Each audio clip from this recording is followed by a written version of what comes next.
As a physician, I've realized that most people, they're afraid of the wrong thing. They spend so much time counting calories, stepping on scales, obsessing over the fat they can actually see, the muffin top, the love handles. But the fat that's really doing the damage, the fat that's actually killing them, is completely invisible. It's wrapped around their liver, their pancreas, their heart, and it's silently driving things like cancer, diabetes, dementia, and heart disease. And that fat, it has a name. It's called visceral fat. And listen, if you're over 40, I need you to hear this. Even if you look perfectly fine in the mirror, there is a real, significant chance that it's already doing damage, right now, deep inside your body. So before we go any further, I want to ask you something directly. When was the last time you had your waist circumference measured? Not your weight, your waist. Because that one number, as we're about to see, tells you far, far more about your actual health than any scale ever will. Okay, let's really dig into this. Section 1, the invisible killer. Most people I see in my practice have never even heard the term visceral fat. And honestly, that lack of awareness is costing lives. We have to understand what this stuff is. You see, not all body fat is created equal, not by a long shot. On one side, you've got subcutaneous fat. That's the stuff right under your skin, the fat you can pinch. It might be annoying, sure, but for the most part, it's relatively harmless. But on the other side, well, that's the real danger zone. That's visceral fat. It's hidden deep inside your abdomen, wrapped around your vital organs. You can't see it, you can't pinch it, and it is metabolically lethal. I need you to stop thinking of this fat as just passive storage. It's not. It's a metabolically active organ. It's like a rogue factory, constantly manufacturing and pumping inflammatory chemicals directly into your bloodstream 24/7. It's creating a state of chronic, low-grade inflammation throughout your entire body. And these chemicals you see here, I call them metabolic arsonists. This fat releases a whole cocktail of them. Cytokines, interleukin-6, tumor necrosis factor alpha. It's like pouring gasoline on the quiet, smoldering embers of disease. They create the exact toxic environment where conditions like cancer and heart disease don't just survive, they absolutely thrive. And the evidence for this it's chilling. A major study out of Cornell University followed thousands of women. And what they found was that those with high levels of this visceral fat had a threefold increase in their risk for breast cancer. 3 times the risk. And this is the critical part. It was completely independent of their body weight. And this brings me to a really critical warning. You do not have to be overweight to be at risk here. A person can look thin on the outside and still be loaded with this dangerous internal fat. In fact, one of the earliest signs can be something as common as snoring. As visceral fat builds up, it can even deposit in the base of your tongue, causing it to relax and obstruct your airway when you sleep. So that new snoring habit or that rising fasting blood sugar number, that might be the first quiet alarm bell that your organs are in trouble. Okay, so that's the problem. And I know it sounds pretty grim, but what if I told you that your body already has a system built right in that's specifically designed to target and burn this dangerous fat, and you just never knew how to turn it on? So we have 2 main kinds of fat. The white fat, that's for storage, but brown fat. Brown fat is completely different. It's not a storage unit. It's a metabolic furnace. It's packed to the gills with mitochondria, the little energy engines of your cells, and its whole purpose is to burn fuel to generate heat. And this is where the magic really happens. When that brown fat gets activated, it kicks off a process called thermogenesis. I want you to think of it like turning up your body's internal thermostat. It just starts burning fuel like crazy to generate heat. And here's the crucial part. Where does it get that fuel? Well, it needs a fast, dense energy source. And what's the most readily available fuel depot sitting right there in your core? That dangerous visceral fat. It's literally good fat designed to burn bad fat. Now, what's so incredible from a clinical standpoint is that we found that certain compounds in everyday foods can actually flip this thermogenic switch on. The EGCG in green tea, the omega-3s you find in oily fish, the capsaicin in chili peppers, even the uracilic acid in something as simple as an apple peel. These have all been shown to activate this brown fat pathway and literally tell your body to start incinerating that deep abdominal fat. And look, this isn't just a theory. It's been proven in clinical trials. This chart shows the results from one study over just 8 weeks. The group drinking green tea every day lost nearly 2 inches from their waist circumference, and that's a direct indicator of visceral fat loss. That's almost 10 times the reduction seen in the placebo group. It's simple. The tea activated their brown fat, and their brown fat just went to work. But listen, eating the right foods, that's only half the battle.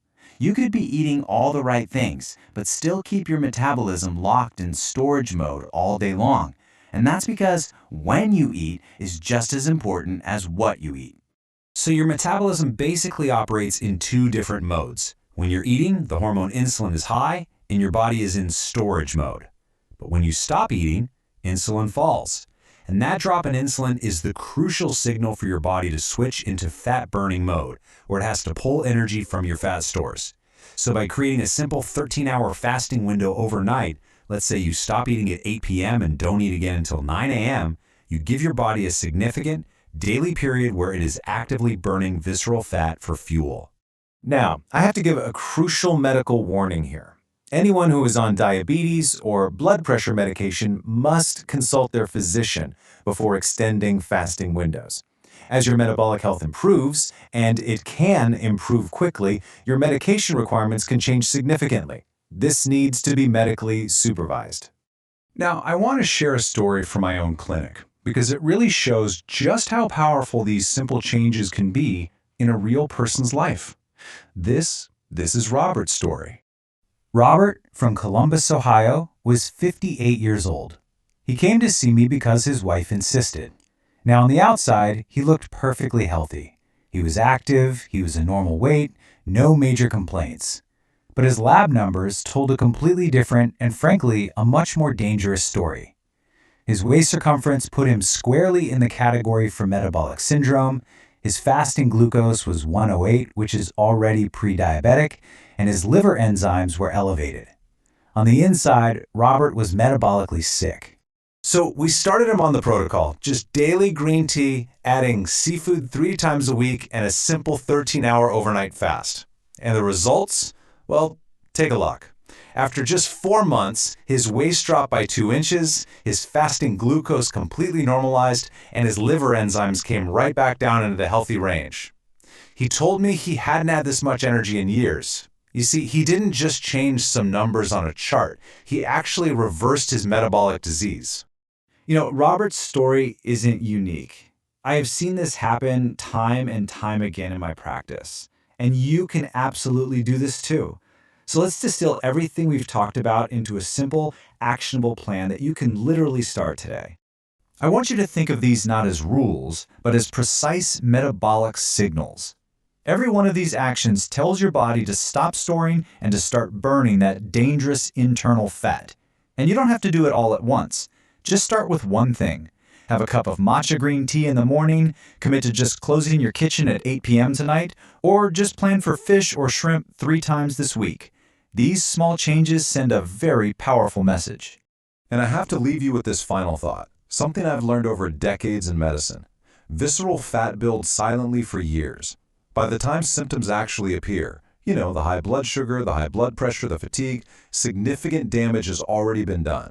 The time to act is now, not after you get a diagnosis. It all really comes down to this. At this very moment, as you're listening to this, your organs are either being protected by a healthy metabolism or they're being suffocated by inflammatory fat. The choice, starting today, is yours.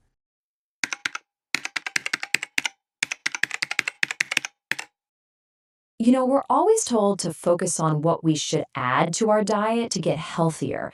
But what if I told you the real secret isn't about adding, it's about removing?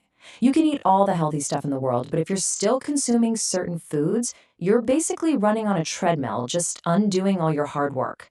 Today, we're going to pull back the curtain on the 7 specific foods that could be packing dangerous visceral fat around your organs right now. But before we jump into that list, I want you to do a quick mental check. Just think back over the last, say, 3 days. How much of what you ate came out of a box, a bag, or some kind of plastic container? Seriously, take a second and think about it. And here's why that little exercise is so important. A lot of those packaged foods are cleverly disguised as healthy choices. They have all the right buzzwords on the label. But as we're about to uncover, these are often the real drivers of that stubborn, dangerous fat that so many of us, especially as we get a bit older, just can't seem to shake. All right, let's dive right in. Our first category is what I call the healthy sugar bombs. These are the sweet saboteurs hiding in plain sight, probably in your refrigerator right at this very moment. And first on the list, this one's a big one. Fruit juice. Yeah, I'm talking about that classic glass of orange juice or apple juice that we've all been told for decades is the cornerstone of a healthy breakfast. So, what's the big deal? Well, this slide says it all. When you eat a whole piece of fruit, you get the fiber, which is like a slow release mechanism for the sugar. But when you juice it, you rip out all that protective fiber and you're left with a glass of super concentrated sugar from like 4 or 5 oranges. It hits your system like a freight train, your insulin goes through the roof, and that insulin spike is a direct command to your body, store fat, store it right around the middle. And this is especially critical for us as we age because our body's ability to handle those insulin spikes just isn't what it used to be. Okay, next up is a food that gets an A for marketing, but an F for your waistline. Flavored yogurt. You know the ones. Those little single-serving cups, often screaming light or probiotic on the front. Brace yourself for this one. A typical little cup of, say, strawberry yogurt can have a whopping 28 grams of added sugar. And get this. The low-fat versions are often the biggest offenders because when they take the fat out, they have to pump it full of sugar just to make it taste like anything. Let me put that into perspective for you. 28 grams is 7 teaspoons of pure sugar. Any potential benefit from the probiotics is completely wiped out by that massive sugar dump. If you want yogurt, the only way to go is plain, full-fat, Greek yogurt, and then you can add a handful of your own berries. The difference is night and day. Okay, we've snooped around the refrigerator. Now let's open up the pantry. Because some of the most common staples we rely on every single day are actively fanning the flames of inflammation and telling our bodies to store visceral fat. Now this next one, it might be the sneakiest and most damaging of them all, and it's hiding in almost everything. I'm talking about refined vegetable oils. Things like soybean oil, corn oil, canola oil. You know, the stuff that's used in practically every processed food and at almost every restaurant you go to. And this chart right here, it tells the whole scary story. Historically, humans ate a diet with about a 1-to-1 ratio of omega-6 to omega-3 fats. But look at us now. The modern diet is completely out of whack, sitting at around 20-to-1. This isn't just a small shift, it's a metabolic catastrophe. So why does this matter so much? Well, that massive overload of omega-6 creates these nasty pro-inflammatory compounds in your body. They do 2 terrible things at once. First, they directly signal your body to create more visceral fat. And second, they literally shut down the system your body uses to burn that fat. It's a devastating 1-2 punch that just keeps your body in a constant state of fat storage and inflammation. All right, number 4. And I'll be honest, this one can be tough to hear because these foods are just everywhere. We're talking about refined grains. Think white bread, bagels, pasta, and pretty much every breakfast cereal in the brightly colored boxes. Just like with the fruit juice, all the good stuff, the fiber, has been stripped away. And that sets off this vicious cycle you see here. You eat the refined carbs, your blood sugar skyrockets, insulin comes rushing in to clean up the mess, your body gets the signal to store visceral fat, and then you're starving again an hour later. and you just repeat that cycle day after day. Over time, it's one of the most reliable ways to build up that dangerous fat around your organs. And now for our final section, the lifestyle culprits. These are the things so deeply woven into our daily lives, our habits, and our social routines that we barely even think of them as part of the problem. Okay, so our last three troublemakers are excess alcohol, diet sodas with all their artificial sweeteners, and processed meats like deli meat and bacon. They're all bad news for visceral fat, but I really want to zoom in on one that fools millions of people every day, diet soda. But real quick on the others. Excess alcohol basically puts your liver on emergency duty, forcing it to stop burning fat to process the booze. And processed meats are just loaded with sodium and preservatives that promote inflammation. So here's the crazy thing about diet soda. 0 calories, 0 sugar, right? So how on earth could it make you gain weight? Well, your brain is smart, but it's also easily tricked. It tastes that intense sweetness and thinks sugar is coming, so it releases insulin to get ready. But the sugar never arrives. You're left with this useless insulin spike that still flips the fat storage switch in your body. It's a biological bait and switch that has very real consequences. Now, I know this is a ton of information, and it can feel overwhelming. So I want to make this real for you. Let me tell you a story about a patient of mine, Linda. She was 62, and she came to me just feeling totally defeated. Take a look at what Linda was eating every day. A glass of OJ in the morning, a flavored yogurt for a snack, cooking her meals with vegetable oil, a sandwich on white bread for lunch, and a diet soda as her little afternoon treat. Sound familiar? By all conventional standards, she was trying. But as you can see, her diet was the greatest hits of the very foods we've just been talking about. So here's what we did. We didn't put her on a crazy diet. We didn't tell her to exercise more. We just swapped out those 7 foods for better choices. And the results? In just 3 months, she lost 1.5 inches from her waist, and her fasting glucose went from being pre-diabetic all the way back down into the healthy, normal range. It was absolutely incredible. And this is what she said to me after, and I just love it, because that's exactly what this is. This information is the missing instruction manual. It allows you to finally understand how your body actually works so you can stop fighting against it and start working with it. So, we've gone through the 7 foods that are public enemy number 1 when it comes to visceral fat. Now comes the most important part. What are you going to do about it? And don't worry, it all starts with one simple, totally manageable step. Please, hear me on this. This is not about willpower. It's not about depriving yourself or being miserable. It is simply about being informed. You now have the information. You know the why. The only thing left is making a decision to put that knowledge into action. So I'm going to leave you with a direct question. You don't need to change everything overnight. That's not how lasting change works. Just pick one thing. Is it the juice, the yogurt, the cooking oil? What is the one simple swap you are going to commit to making this week? Because that first small step, that's the one that changes everything.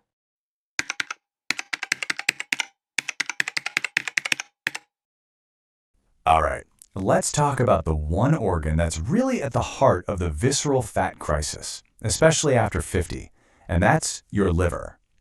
Now, what's so wild is that for about 1 in every 3 adults in that age group, this incredibly important organ is in trouble, and they usually have no idea. The good news? There's a totally natural way to reverse the damage, and that's exactly what we're going to break down step by step. So let me ask you something, and I want you to really think about this. Do you ever feel just wiped out after you eat? I'm not talking about a little food coma, I mean genuinely drained. Or maybe you get this kind of dull ache right below your ribs on the right side. Perhaps your doctor even mentioned your liver enzymes were a little high on your last blood test, but kind of brushed it off. Sound familiar? Well, these are the quiet signals, the little whispers, from a liver that's under some serious stress. And here's the craziest statistic. We're talking about something called non-alcoholic fatty liver disease, and it's hitting 1 in 3 American adults over 50. That's a huge number. And you know, most people just write off those early signs as, oh, I'm just getting older. But I'm here to tell you they're not. They are a warning sign. Okay, so here's our game plan for this explainer. First, we're going to dive into the liver's silent crisis. Then, we'll look at how fat turns into fibrosis. We'll spend most of our time on the 5-part reversal protocol, and I'll even share a real-life turnaround story from a guy named Michael. And finally, we'll cover how to talk to your doctor about all this. So why so quiet? I mean, why doesn't it just hurt? Well, here's the thing. Your liver doesn't have any pain receptors. It literally can't send you a sharp pain signal like, say, a pulled muscle can. It has to wait until the damage is pretty severe. So those subtle feelings, that fatigue, that dull ache, that's its only way of crying for help while the problem is still totally fixable. So where did this whole mess even start? It all comes down to visceral fat. That really dangerous fat that wraps around your internal organs. It's not just sitting there doing nothing. It's like a rogue factory, constantly pumping out these things called free fatty acids. And they get dumped right into a major blood vessel called the portal vein, which is basically a superhighway straight to your liver. Your liver gets hit with this tidal wave of fat that it was never built to handle, and its only choice is to start stuffing that fat inside its own cells. Now, this damage doesn't just happen all at once. It's a progression. It happens in 4 distinct stages. And what's absolutely crucial is understanding the difference between the stages you can totally bounce back from and the ones you can't.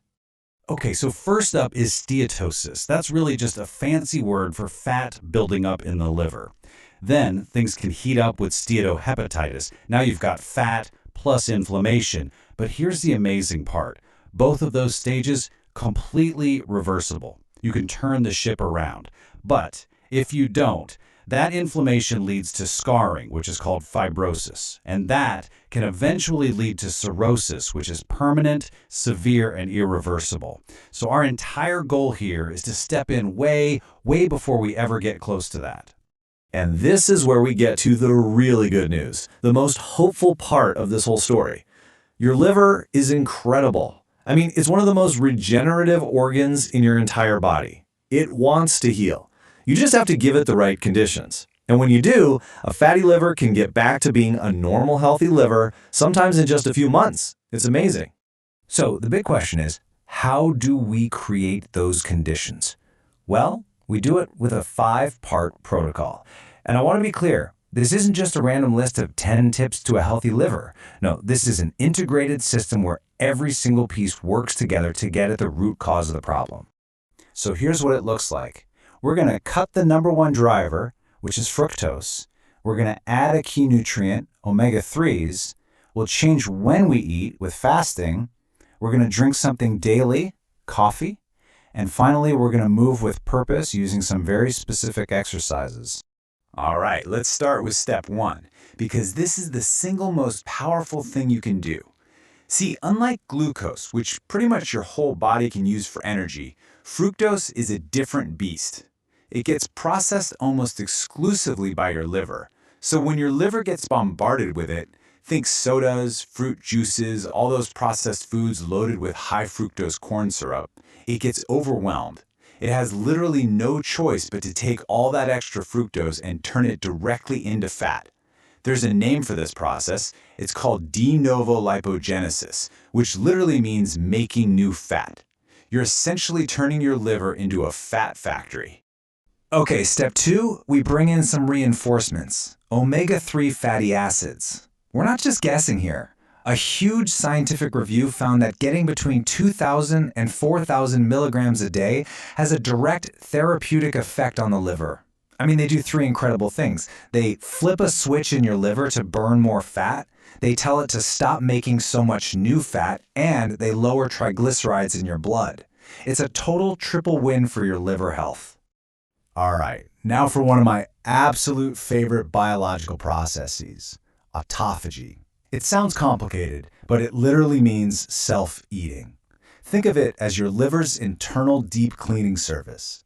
It's this amazing cellular cleanup process that goes in and breaks down and recycles all the old, junky parts, including those little fat droplets that we're trying to get rid of. But here's the catch, the really important part. That cleaning crew only shows up for work. It only gets switched on when you are fasting. And that leads us right into step 3, timing your meals. We're talking about creating an overnight fast of about 14 to 16 hours. And this is super simple, right? It could just mean finishing dinner at 7 p.m. and then having your first meal the next day around 9 or 10 a.m. That window, that break from eating, is what gives your liver the time it desperately needs to turn on that autophagy, to clean house. And get this, studies show this alone can reduce liver fat, even if you don't change anything else about what you eat. Step 4 is one that a lot of people are pretty happy to hear about. Drink black coffee. Seriously. One huge study after another shows that regular coffee consumption is incredibly protective for your liver. It helps shield it from fatty liver disease, from fibrosis, and it can even help lower those pesky enzymes. And the best part? It's not about the caffeine. The real magic comes from these amazing antioxidant compounds in the coffee beans, which means, yep, decaf works too. And finally, step 5, targeted movement. Now listen, this is not about spending hours and hours on a treadmill. This is about being strategic. We're focused on 2 specific types of movement. First, resistance training. Why? Because when you build muscle, that muscle acts like a giant glucose sink. It just sucks up sugar from your bloodstream, so your liver doesn't have to deal with it. The second thing is so simple, just a 15 or 20-minute walk after your meals.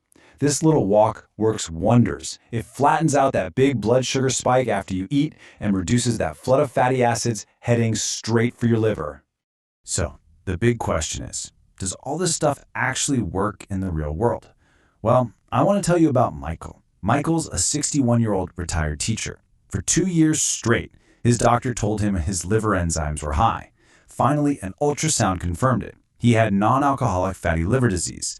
And Michael was just confused. He barely drank alcohol, he wasn't overweight, he couldn't figure out what was going on, and frankly, it scared him. But when we actually sat down and looked at what he was eating every day, the problem became crystal clear. He was getting a constant drip, a steady stream of fructose and refined carbs from foods he thought were healthy. So we made some really simple swaps. That morning glass of orange juice, it became black coffee. The sweetened instant oatmeal, we switched it for plain oats with a handful of berries. The sugary protein bars he was snacking on, they became full-fat Greek yogurt with walnuts. You see, nothing crazy or extreme here. And the results? Honestly, they were stunning.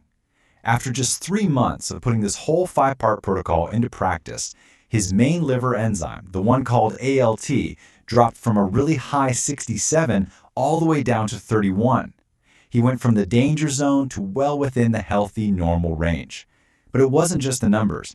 He told me that this fatigue and brain fog that he just thought was part of getting older, it was just gone. Okay, so how do you take all this and actually put it into action for yourself? Well, it really starts with having the right conversation with your doctor.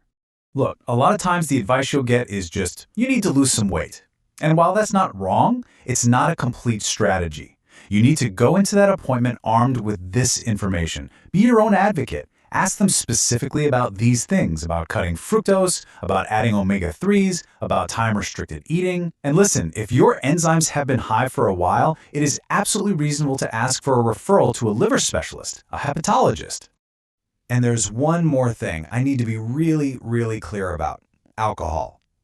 For the period you are actively trying to reverse this, you have to cut it out completely. 0. Your liver simply cannot do 2 jobs at once. It can't process alcohol and try to heal itself from fat accumulation. Think of it like giving it a 6-month vacation so it can focus on one job: repair. So if there's just one thing I want you to walk away with today, it is this. Having a fatty liver is not a sentence. It's a signal. That's all it is. It's your body sending you a very clear message that its inputs are out of balance with its capacity. It's overwhelmed. And the beautiful thing is, the moment you change those inputs, your liver responds. And it responds with amazing speed. Every single strategy we've talked about today is designed to do one thing: break that vicious cycle of visceral fat and a fatty liver. The biology is literally on your side here. Your body is ready to do the work. Your liver wants to heal. Your metabolism can recover. So the only real question left is, what's your first step going to be starting today?